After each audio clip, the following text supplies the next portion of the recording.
Salve, galera do YouTube, tudo bom? Então, gente, quando eu comecei esse canal, muitos de vocês devem estar estranhando, né? Porque, de novo vai falar do Lobsang Rampa, vai falar da terceira visão. Quando eu comecei esse canal, o primeiro vídeo que eu fiz foi sobre o Tuesday Lobsang Rampa, né? Só que eu ainda não tinha traquejo, eu não sabia muito bem o que falar. Eu ficava cheia de crenças limitantes, pensando enquanto eu estava fazendo os vídeos, isso tá uma meleca, eu não sou boa nisso, ainda que eu não acredite que eu sou boa não, tá? Que eu seja boa. Mas hoje eu me sinto um pouquinho mais confortável nesse lugar. E eu tava pensando que o vídeo que eu fiz pro Lobsang Rampa tinha só 3 minutos. E eu acho que 3 minutos não dão cabo, nem 20, né? Num vídeo só, não dá cabo de falar da imensidão de conhecimentos que esse livro traz e que esse autor nos traz. É um autor, para mim, muito importante, não do ponto de vista literário, né? Porque ele não escreveu ficção, ele não escreveu um romance. Ele estava ali nesses livros, né? Nos vários livros que ele escreveu, se eu não me engano foram 21, ele estava ali contando a sua história, né? Apresentando a sua história e buscando com a sua história dar algum conhecimento, algum norte, vamos dizer assim, espiritual para algumas pessoas, né?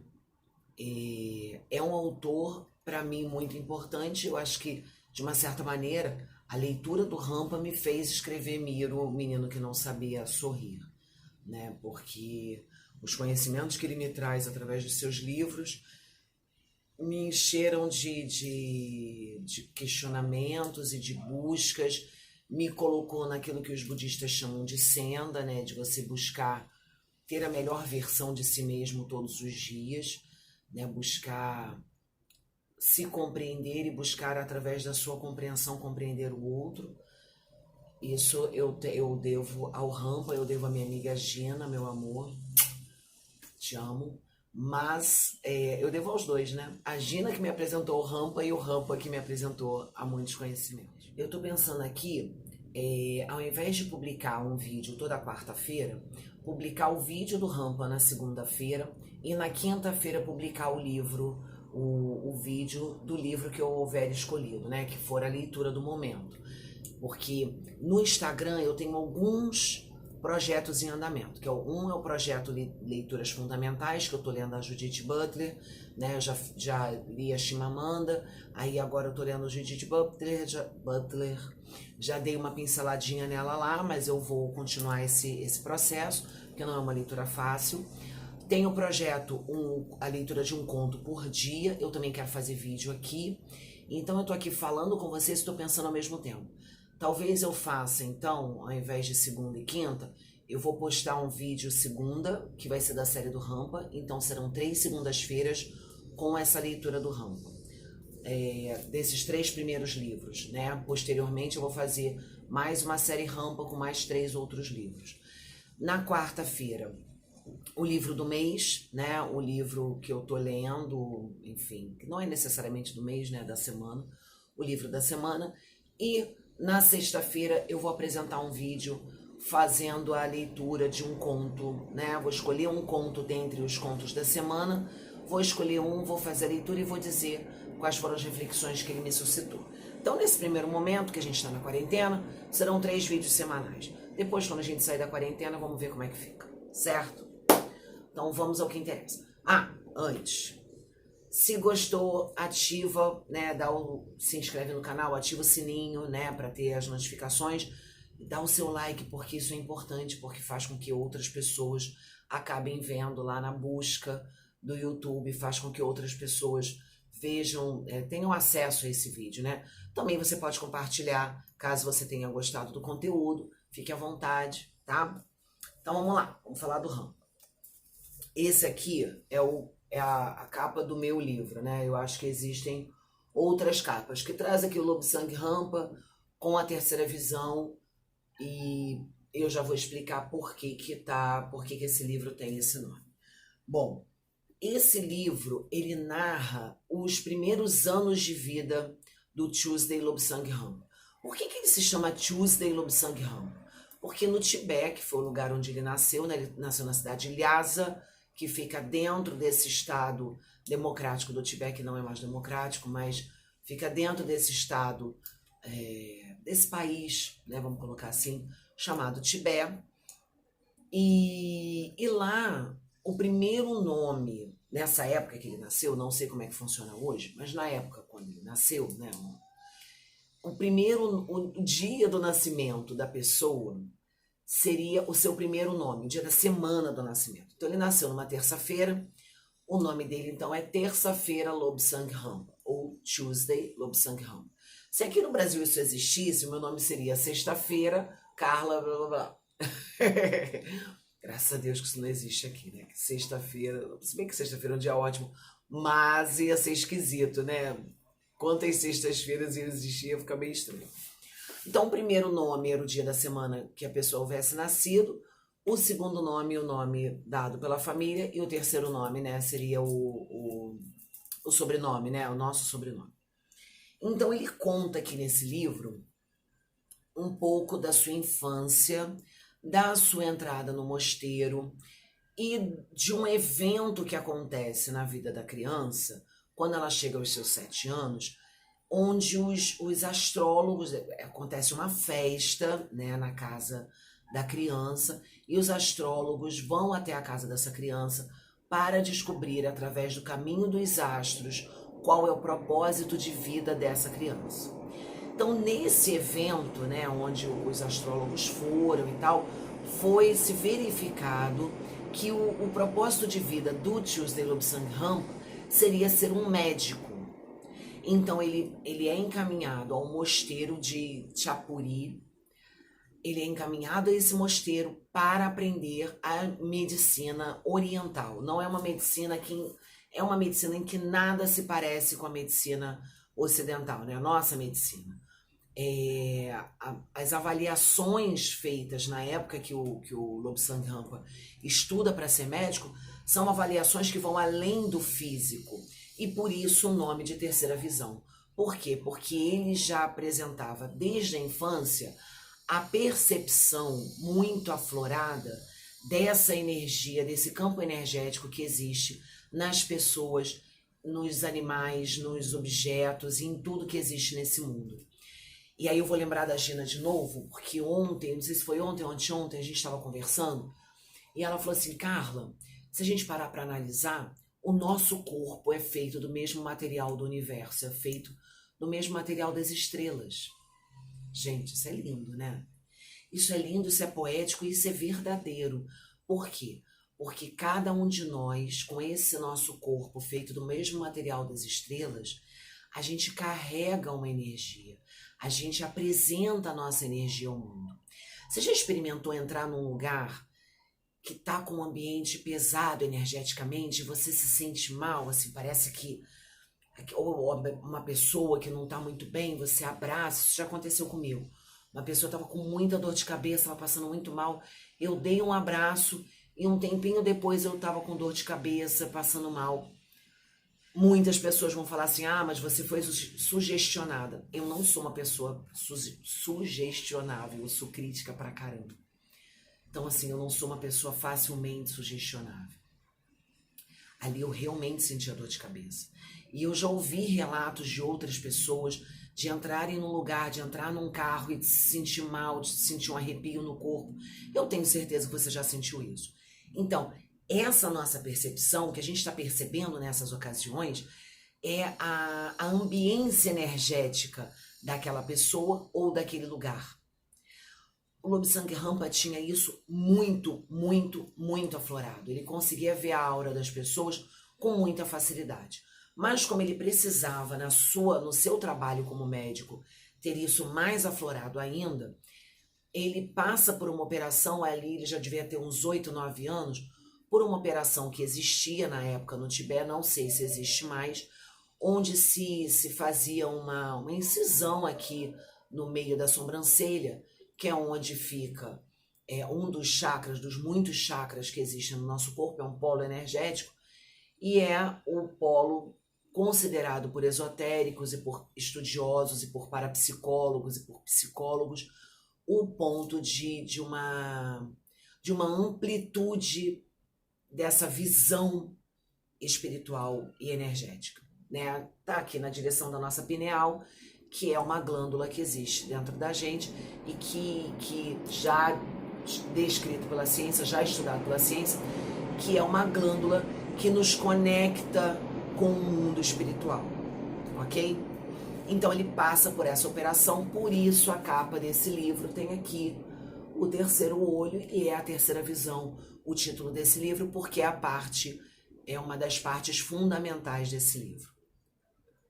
Eu até anotei aqui algumas coisas. Nesse momento que ele está contando, o Tibete ainda era livre, ainda era um país livre, né? Era um país ali próximo de China, né? Um país grande na África, ó. Tô com África na cabeça, porque hoje, dia 25 de maio, é o dia de África. Parabéns, África. Então, tô com África na cabeça. Mas é um dos países do continente asiático, é o país com maior altitude do mundo, né? Ele chega a 4.900 metros de altitude, e aí por isso ele foi apelidado de teto do mundo. Nesse momento, o Tibete ainda era livre, tá? Ainda não tinha acontecido a invasão da China, né, comunista chinesa, que acabou dando uma detonada no Tibete, mas eu não vou falar disso nesse vídeo, eu vou falar disso mais à frente, porque aí é o tema do nosso segundo livro, que ele fala mais disso, ele fala mais dessa situação toda que acometeu o Tibete.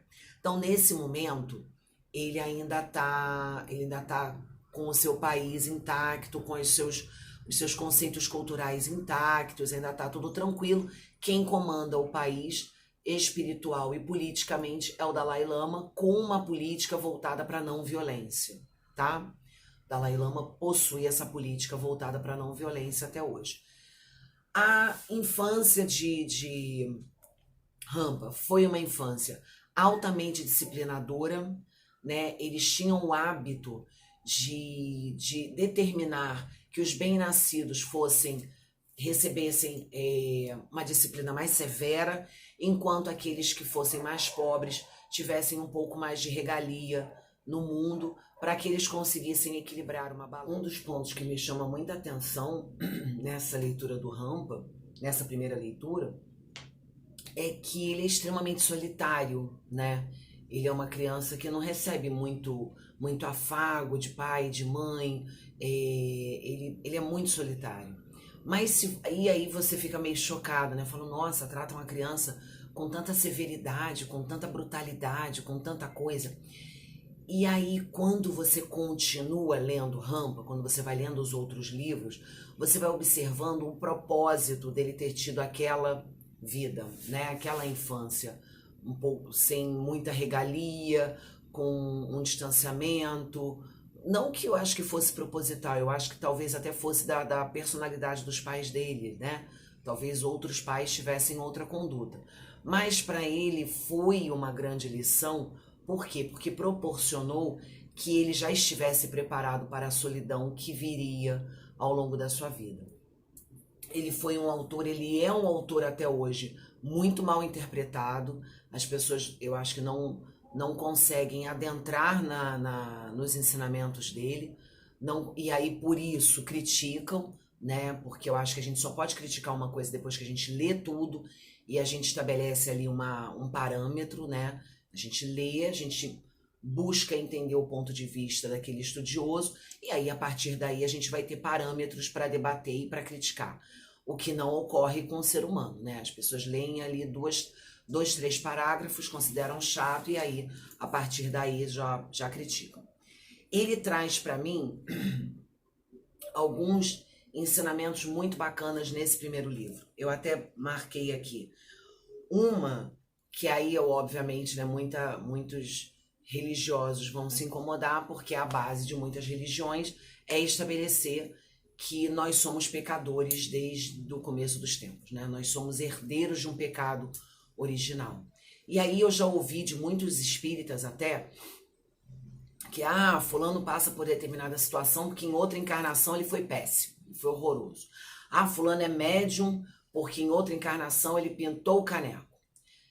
Eu nunca concordei com isso, tá? Eu acho que, e aí eu respeito do fundo da minha alma, do fundo de todas as minhas células, todo meu pozinho de estrela, eu respeito a opinião de quem quer acreditar no pecado original, de quem, do fundo do meu coração, gente, eu respeito. Mas eu não acredito, tá? Essa é a minha visão. Eu não acredito que a gente seja herdeiro de um pecado original nenhum. Eu não acredito nesse Deus que pune e que aí a partir da morte da pessoa joga a pessoa no inferno e aí a pessoa que se vire para lá. Eu acredito num Deus de amor, num Deus de compreensão, de paz, de solicitude.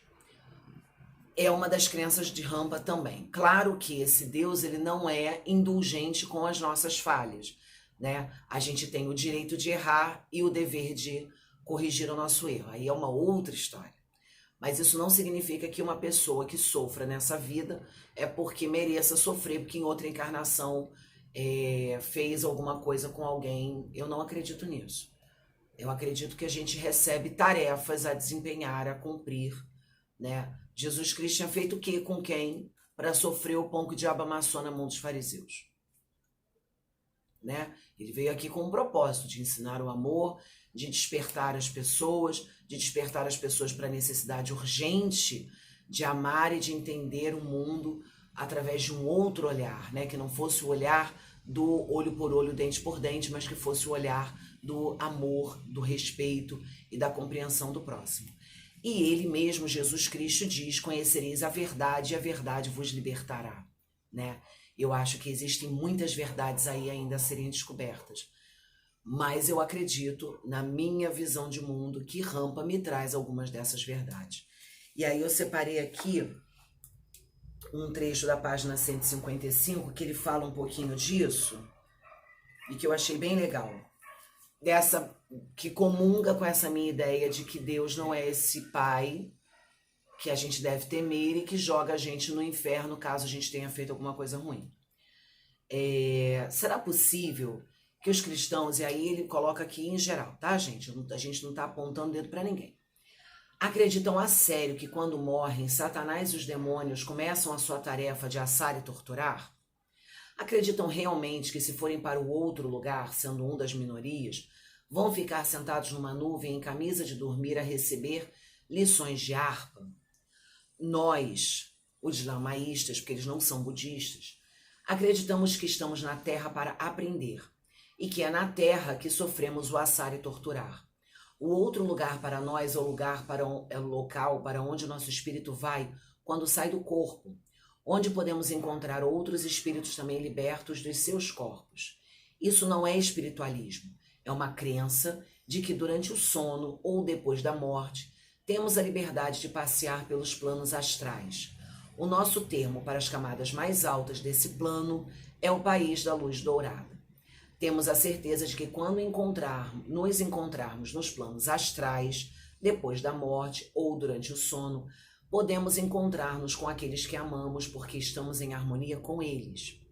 Não nos podemos encontrar com aqueles de quem não gostamos, porque isso daria origem a uma situação de desarmonia inconcebível, por definição, no país da luz dourada. É nisso que eu acredito. Eu acredito que a gente está aqui para aprender, né? Cada um aprender aquilo que precisa aprender. Aí você pode falar assim: ah, Carla, mas então, o cara que foi ruim em outra encarnação, ele vem aqui para aprender. Ele vem aqui para aprender. Ele não vem aqui para sofrer o mal que ele tenha feito. Porque aí, eu acho que a gente fica muito na justiça do homem, muito na justiça terra a terra. Ah, eu dei um tapa na cara da fulaninha, então na próxima encarnação ela vai dar um tapa na minha cara. Aí a gente está esquecendo a gente está colocando de lado a possibilidade de perdão, a possibilidade de compreensão do erro, a possibilidade de ressignificação do erro, porque o erro não tem essa gama, esse peso de pecado. O erro é uma experiência que não foi uma experiência favorável. E se a gente aprende, se a gente vem à Terra para aprender, a gente vem para reaprender e ressignificar experiências que não foram favoráveis. Ah, mas você pode pensar do traficante, do assassino. São experiências que não são favoráveis, são experiências ruins. Aquela pessoa vai precisar ressignificar o sentido do amor, o sentido de respeito ao próximo, o respeito de empatia, tá? É nisso que eu acredito. Outro ponto, aí ele fala aqui das viagens astrais, né? Isso é muito dito pelos espíritas, tanto pelos kardecistas quanto os umbandistas, os candomblecistas, os espiritualistas de uma forma geral, né? Porque os kardecistas não gostam de ser chamados, de serem comparados com os umbandistas e os candomblecistas. Eu posso falar de carteirinha porque por 12 anos eu fui espírita. Fui kardecista, espírita kardecista. Então, né? Todos esses religiosos que acreditam na pré-existência da alma, né? Na vida após a morte, também acreditam que quando a gente dorme, o nosso corpo se desprende, o nosso espírito se desprende do nosso corpo e a gente faz muitas viagens astrais. O Rampa também acredita nisso e ele acredita que além da gente conseguir fazer essa viagem, essa projeção astral no sono e após a morte, a gente também pode conscientemente fazer uma projeção astral, a gente pode conscientemente visitar alguém distante, desde que a gente entre num estado de meditação profunda, tá? Vou falar para vocês que eu já fiz uma vez e eu consegui. Quer dizer, fiz 2 vezes, uma sem querer e uma querendo. E eu consegui, tá? Se você quiser meditar, tem um monte de links aí no YouTube te ensinando a fazer isso.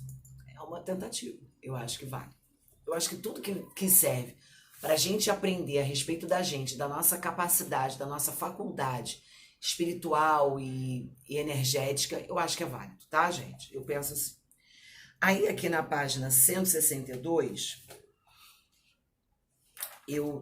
ele traz os degraus do caminho médio, que são as pedras basilares do budismo e do lamaísmo, que é a religião que ele professava. E eu acho que se a gente conseguir, né? Se a gente conseguir fazer, são 3, 4, 7. 1, 2, 3, 4, 5, 6, 7. São 7. Se a gente conseguir fazer 3, já tá valendo pra caramba a nossa existência. Olha só. E eles tinham que, no mosteiro, fazer as 7, cumprir as 7, sob pena de que, se não cumprissem, eles recebiam uma reprimenda, né? Cada um recebia lá a sua. Então, quais são as pedras basilares do budismo? Vistas justas, que são vistas e opiniões livres de ilusões e de egoísmo. É o olhar sem ilusão e sem egoísmo. Aspirações justas, pelas quais todas as intenções e opiniões devem ser elevadas e dignas. Eu, aqui nesse vídeo, já acabei aqui com a aspiração justa, porque eu já fiz um sarcasmo crítico em relação a uma religião. Se você prestou atenção, você viu. Então aqui eu já errei. Palavras justas que tornam o indivíduo pacífico, honesto e desinteressado.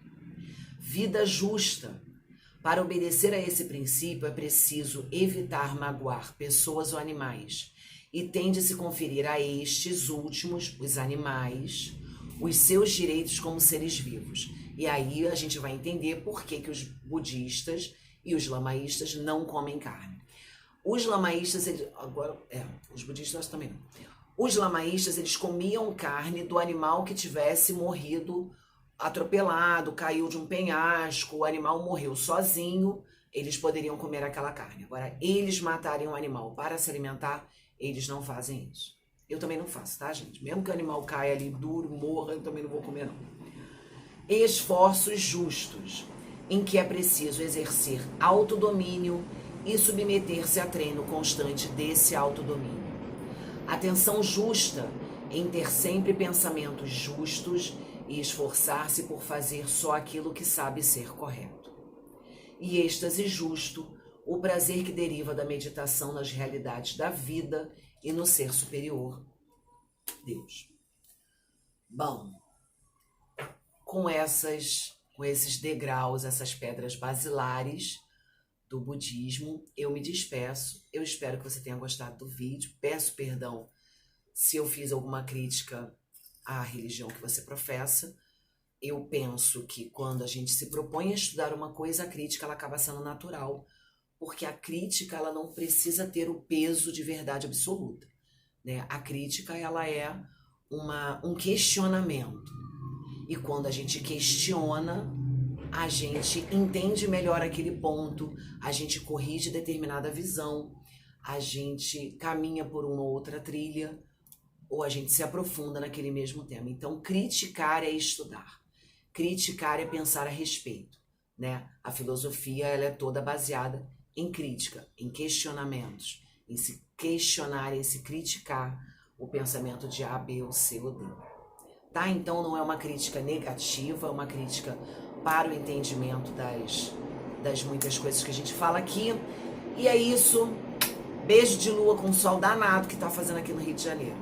Fique com Deus.